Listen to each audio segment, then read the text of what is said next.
তো বন্ধুরা, কেমন আছো তোমরা? আশা করি সকলেই ভালো আছো। তোমাদের সকলকে স্বাগত আমার নতুন YouTube channel study with Raj.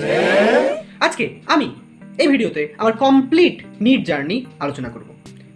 As a fresher, then dropper, then partial dropper. আমার complete journey as a NEET aspirant আমি এখানে আলোচনা করব। তাহলে শুরু থেকে শুরু করে দেখ। আমি নিট 3বার অ্যাটেম্প করেছি, 2023, দেন 2024, দেন 2025। 2023 অ্যাজ এ ফ্রেশার, মানে ওই বছরই আমি উচ্চ মাধ্যমিক দিয়েছিলাম আর সেই বছরই আমি অ্যাটেন্ড করলাম। 2023-এ বেশি কোনো প্রিপারেশন না, জাস্ট যা এমনি জানি তার উপর ভিত্তি করেই আমি 2023-এ স্কোর করলাম 267।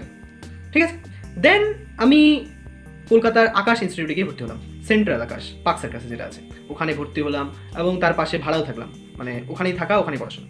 প্রায় 1 মাস আমি আকাশে ছিলাম। তারপর আমি বুঝতে পারলাম যে এখানে থেকে পড়াশোনা আমার ঠিক হচ্ছে না, ভালো লাগছে না। আমি আকাশের এই টিচারগুলো, বিশেষত ওই জুলজির টিচারটা এত বাজে পড়াতো, মানে ইররিলেভেন্ট পড়াতো। তো যেহেতু আমার ভালো লাগলো না, তো আমি ছেড়ে দিলাম। এরপরে আমি অনলি পিডাব্লিউ ইয়াকিন 2.0 ব্যাচকে ফলো করলাম এবং পিডাব্লিউর এমআইপি টেস্ট সিরিজকে ফলো করলাম। আর আমি এক্সাম দিতে যেতাম হচ্ছে ওখানে নিউটাউন বিদ্যাপীঠে আমাদের 7 দিন অন্তর, 14 দিন বা 21 দিন এরকম এক্সামগুলো ছিল। আর লাস্ট মান্থে তো মনে হয় প্রতিদিনই ছিল এরকম ব্যাপার। তো 2024-এ আমার স্কোর আসলো 617।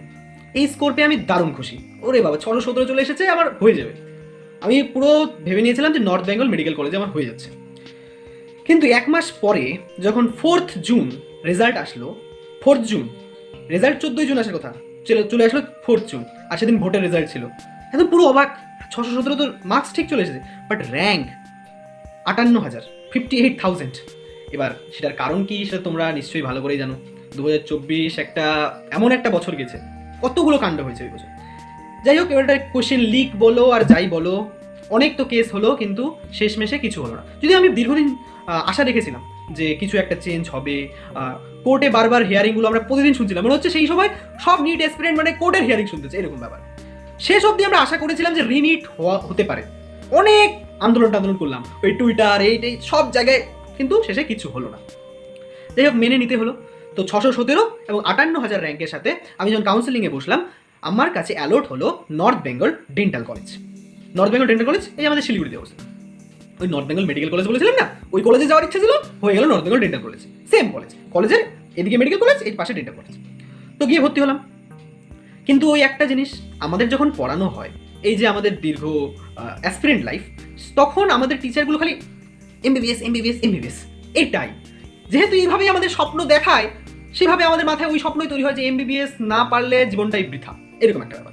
যদিও এখন মনে হচ্ছে যে যা কিছু করো তাই বৃথা, চাকরি তুমি কোনোটাতেই পাবে না। তাই হোক, সেই রকম চিন্তাভাবনা থেকে আমি কমপ্লিট বিডিএস না করে ওটাকে পার্শিয়াল করতে চাইলাম। মানে জাস্ট আমি অ্যাডমিশন নিলাম, অ্যাডমিশন নিয়ে এসে আমি বাড়ি চলে আসলাম এবং আমি অ্যালেন ডিএলপি এই টেস্ট সিরিজ ফলো করতে শুরু করলাম। কারণ আমার কলকাতায় যাওয়া এখন আর সম্ভব না, কারণ বারবার কলেজে যেতে হতে পারে। এই জন্য বাড়িতে থেকে অ্যালেন ডিএলপি টেস্ট সিরিজ আর পিডাব্লিউর আমার তো আগের ক্লাসগুলো ছিল আর নোটস করা ছিল, সেগুলোকে রিভাইজ করলাম।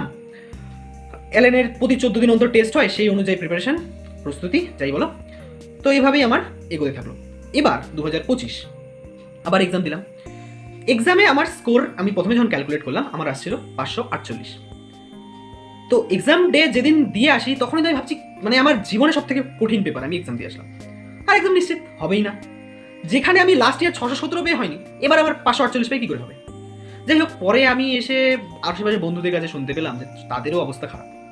আমি এবার মানে পুরো আশা ছেড়ে দিয়েছি এবং ডেন্টাল কলেজে চলে গেছি। ওখানে গিয়ে কয়েকদিন আবার ক্লাসও করলাম আমি।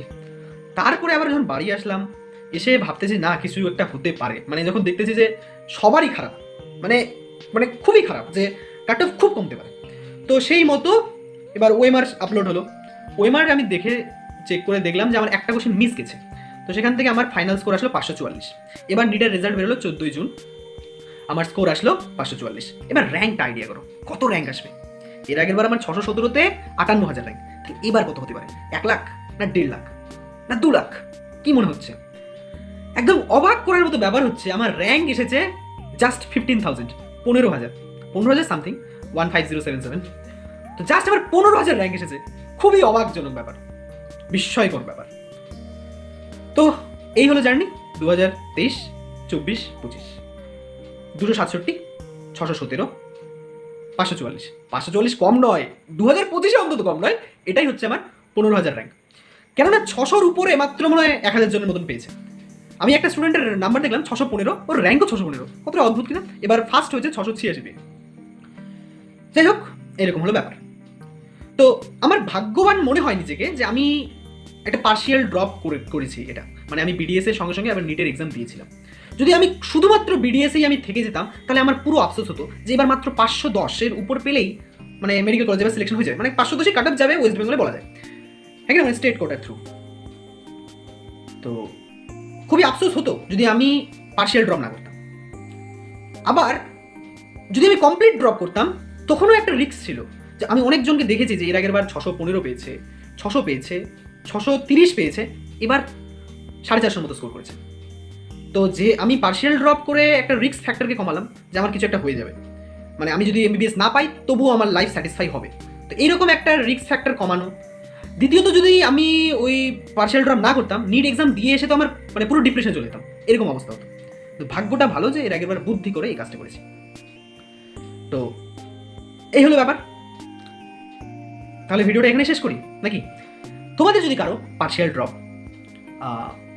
আমি কি কি রিসোর্স ব্যবহার করেছি, বা এবছর কিভাবে প্রিপারেশন নিতে হবে, এই সমস্ত কোনো কোয়ারি থাকে তোমরা অবশ্যই কমেন্ট করো। আমি এর পরবর্তী ভিডিওগুলো সেই সমস্ত টপিকের উপর তৈরি করবো। ওকে, টাটা, বাই বাই, ধন্যবাদ।